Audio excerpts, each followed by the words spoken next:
This area is for active duty personnel only. That was the hook, the same sharp, arrogant line delivered by a man who clearly thought his spine was made of steel.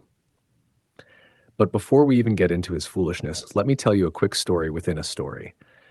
3 weeks earlier, a similar incident happened on the other side of Fort Ironwood when a cocky young corporal tried to bully an old maintenance worker out of a supply shed, only to learn the man used to train reconnaissance teams that could track a ghost through a snowstorm. Long story short, the corporal cried, apologized, and was later seen mopping the same shed he tried to claim. Why does that matter? Because some men don't learn fast enough, and Lieutenant Carter Briggs was one of them. Now, before we go any further, comment where in the world you are watching from, and make sure to subscribe Silent Divide Tales because tomorrow's story is one you don't want to miss. Carter Briggs stood in the cafeteria like he was auditioning for the role of most punchable man alive. His uniform polished so aggressively it looked like it was trying to blind someone. Across from him sat a tiny elderly woman wrapped in a faded wool coat, hands cradling a steaming mug of tea like it was the only warm thing in the world. She said nothing. She didn't flinch. She didn't even blink. And that absolutely infuriated Briggs. He demanded her ID. She calmly produced it. He snatched it. He mocked it. He reminded her loudly that this was his mess hall. Several younger soldiers peeked over their trays. A few snickered, a few grimaced. When she simply lifted her teacup again, unbothered, Briggs snapped. So what did this genius do? He grabbed a glass of cold water and dumped it straight onto her hands. Gasps everywhere. Forks froze midair. She slowly lifted her eyes and gave him a look so heavy with disappointment it could have folded a man in half. Soldiers looked away, ashamed. Private Dalton Rise, barely 19, felt his stomach twist. Then, a voice boomed from the doorway, stopping the room cold. Lieutenant Briggs, what in God's name do you think you're doing? The entire cafeteria froze like someone had slammed a gigantic pause button. In the doorway stood General Marcus Holt, 2 stars gleaming so bright they could have lit up the whole damn building. His tone wasn't loud. It didn't need to be. It carried the kind of authority that makes grown soldiers forget how to breathe. Briggs straightened instantly, trying to look useful. Sir, this civilian. But Holt wasn't even looking at him. His eyes were locked on the soaked elderly woman. His brows tightened, confusion flickered, then something else, recognition. And right there, that tiny shift of expression made every soldier lean in. What was going on? And here's the part that'll make your eyebrows hit your hairline. Holt's face turned pale. My God, he whispered, Colonel Maravance? Can you imagine being Briggs at that moment? The man probably wished the floor would open up and swallow him whole. But no, things were about to get worse. Holt stepped forward slowly like he was approaching royalty. Mara, it really is you. She gave a soft smile. Hello, Marcus? They finally gave you those stars, I see. And that's when every soldier realized they weren't looking at some random old lady. They were looking at a storm wrapped in wrinkles.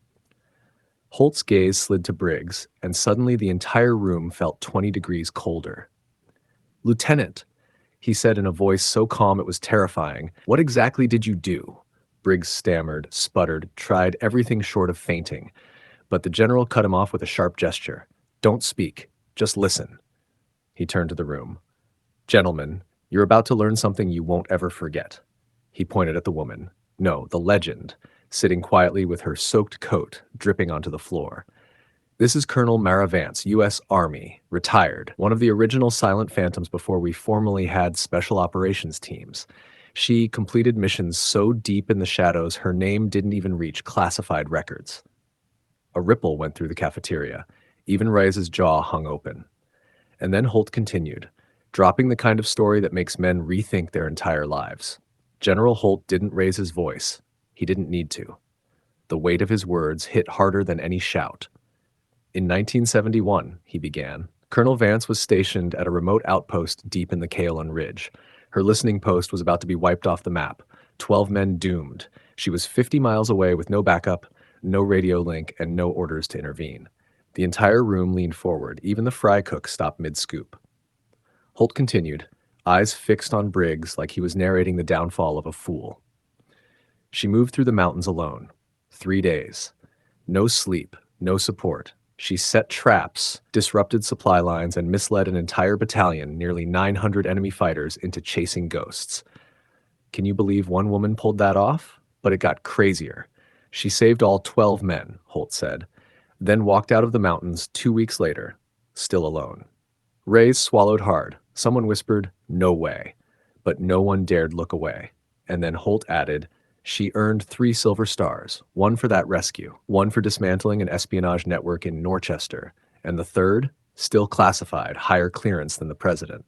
If Briggs had a spine left, it was dissolving on the spot. Holt stepped closer to him, voice dropping to a deadly calm. "And you, Lieutenant Briggs, dumped water on her." The silence was brutal. You could hear a napkin fall. Briggs shook, color draining from his face. "Sir, I didn't know." "That's the problem," Holt slammed back. Respect isn't based on what you know. It's based on how you lead, how you treat people, how you uphold the uniform you're apparently trying to cosplay in. Reyes glanced around, stunned. Could this get any worse for Briggs? Oh, it could. Holt pointed toward the MPs standing by the door. "Escort Lieutenant Briggs to my office. He is relieved of duty effective immediately." Gasps rippled. Briggs stumbled as the MPs approached. Vance looked at him with quiet pity, the kind that hurts more than anger. And just when you thought the moment couldn't get heavier, Holt walked over and knelt beside her. A 2-star general kneeling in front of an elderly woman, that's the kind of sight that melts a room into silence. General Holt bowed his head slightly, his voice dropping to something almost reverent. "Mara, on behalf of the United States Army, I'm sorry." Colonel Mara Vance gave a tiny, warm smile. The kind you'd expect from someone who survived firestorms most people couldn't even imagine. She reached out and gently patted his arm. "Stand up, Marcus. You'll ruin your trousers. It was just water. He's young, full of pride. We were all like that once." Can you believe she comforted him? But that's who she was. A force wrapped in grace. Holt shook his head. "Not like that," he murmured. He rose, helping her carefully to her feet. And as they walked toward the exit together, something incredible happened. Every soldier in the cafeteria, every private, specialist, sergeant, stood up. Not a formal salute, not forced, just raw, wordless respect. The kind reserved for legends people only hear about in stories, until one walks past them dripping cafeteria water onto the floor. By nightfall, the entire base of Fort Ironwood buzzed with the story of Colonel Mara Vance, the Shadow of Kaolan Ridge, returned like a ghost from history. The next afternoon, Private Dalton Reyes found her sitting at the memorial wall, eyes tracing the engraved names with quiet reverence. He hesitated, heart pounding, then stepped forward. "Ma'am, I was there yesterday. I wanted to say something, but I didn't. I was scared. I'm sorry." She turned to him with that same soft smile. "What's your name, son?" "Reyes, ma'am." "Well, Private Reyes," she said gently. "Courage isn't a switch, it's a muscle. Yesterday you thought about standing up, like that was your first rep. Next time maybe you'll rise, and someday you'll speak." His eyes glistened. She patted the bench beside her. "Sit with me. Tell me about where you're from." And under the fading orange sky, a legend passed on a quiet truth. That real strength isn't loud, cruel, or prideful. It's compassionate.